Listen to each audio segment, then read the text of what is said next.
Quando entramos neste edifício, não podemos deixar de ficar fascinados com a imagem dos tabiques de madeira.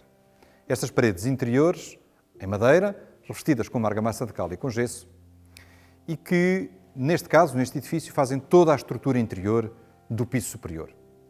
Em muitos edifícios antigos, os pisos superiores, mesmo na fachada, são constituídos por tabique, porque são estruturas mais leves, são estruturas resistentes e estruturas facilmente adaptáveis a várias geometrias.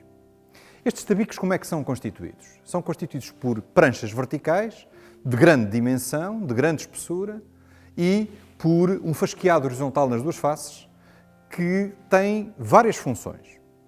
Uma primeira função de dar aderência, dar suporte à argamassa de revestimento, mas também tem uma função de travamento. Reparem que cada ripa destas, ao estar pregada aos barrotes verticais, faz um sistema completamente hiperstático de ligações que faz com que este edifício seja muito difícil de desmontar, com que este edifício seja muito difícil de demolir. E por isso se diz que ele tem resistido a todas as tentativas de demolição. O que é um sistema hiperstático? Um sistema hiperstático é um sistema que tem mais graus de segurança do que aqueles que são necessários. Um sistema isostático é aquele que tem exatamente o número de graus de segurança, o número de ligações necessárias. E, portanto, significa que se eu tirar aqui 2 ripas, 3 ripas, 10 ripas, o sistema continua seguro. Ele é hiperstático. Ele tem mais ligações do que aquelas que são necessárias. E o que é que em Viseu, concretamente neste edifício, tem de muito particular, de muito especial estes tabiques? A dimensão das pranchas. A dimensão das pranchas verticais é uma dimensão pouco usual, elas são muito robustas e, portanto, estas paredes são paredes com características resistentes, particulares e que é importante valorizar. Apesar deste edifício estar construído há cerca de 100 anos e ter resistido a estes 100 anos, é natural que tenhamos algumas preocupações do ponto de vista da segurança, visto que pretendemos que ele venha a desempenhar a sua função durante muito mais anos. Se falarmos dos tabiques, há uma preocupação imediata, há uma pergunta imediata. Como é que estes tabiques vão resistir a uma ação de incêndio, ao fogo? E uma segunda preocupação é a preocupação das cargas a que resistem. Será que estes tabiques estão a suportar só o seu peso próprio ou outras cargas? E vamos ver que estão a suportar algumas cargas significativas que vêm da cobertura. Comecemos pelos incêndios.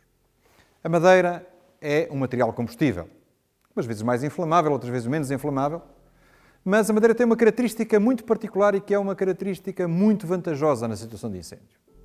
É que o seu ritmo, como evolui, o ritmo como arde, é um ritmo perfeitamente definido. E, sobretudo, se a madeira estiver protegida exteriormente, ela vai demorar muito tempo a entrar em ignição. Ora, este revestimento, o revestimento de cal e depois o revestimento de gesso, tem uma particularidade. É que o gesso tem uma necessidade de energia para desidratar que faz com que ele funcione como um retardador do fogo.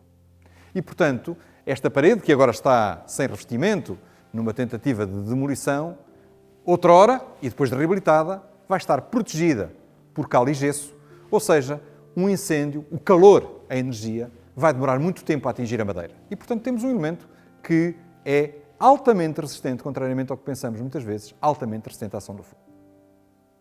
A questão seguinte é a questão da carga. Nós estamos a ver aqui prumos de madeira de uma dimensão notável. Estamos a ver aqui um prumo de madeira com mais de 15 centímetros por 6, 7 de espessura. Temos 1, 2, 3, 5 prumos de madeira por metro. E, portanto, a resistência é enorme. Qual é a nossa preocupação? A nossa preocupação tem a ver com a altura. Porque todos conhecemos, mas vamos recordar o conceito de esbelteza.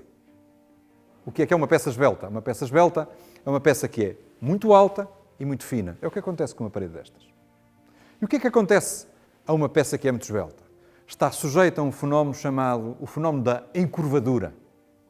Ou seja, mesmo que eu tenha aplicado uma carga vertical perfeitamente complanar com a peça, eu tenho sempre uma probabilidade de ter um fenómeno de instabilidade lateral e, portanto, de ter uma deformação lateral desta parede.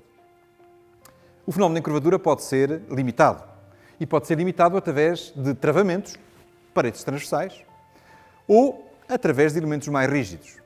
O que é que neste edifício, no início do século XX, foi encontrado, foi decidido aplicar como elemento de reforço destas paredes?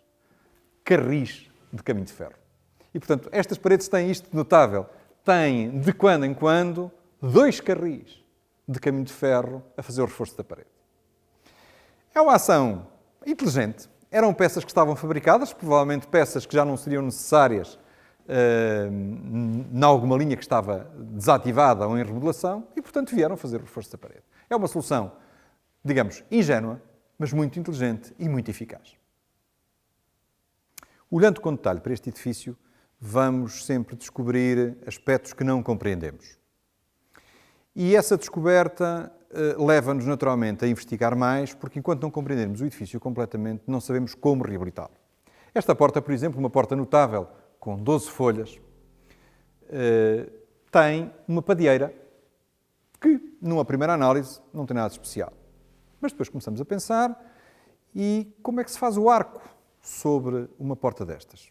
Há pouco falámos das janelas, e nas janelas há um arco de pedra. Um arco de pedra em que eu tenho cada pedra à compressão. E tenho a formação de um arco natural. Aqui tenho tabique. Como é que eu faço um arco em tabique? Não faço.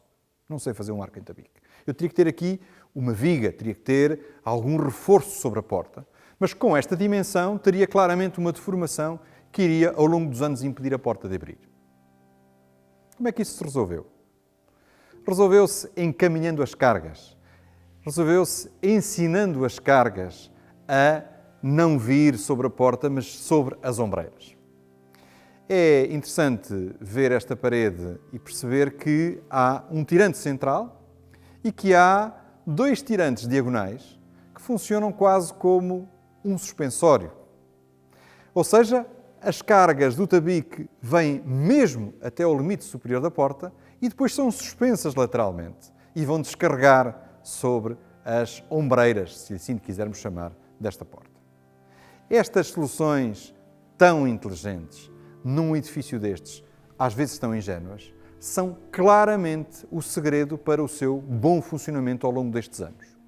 E qualquer ação de reabilitação que não tenha em consideração estes detalhes de interação, estes detalhes de inteligência que conduzem as cargas, que permitem travar paredes, será certamente uma ação sem sucesso.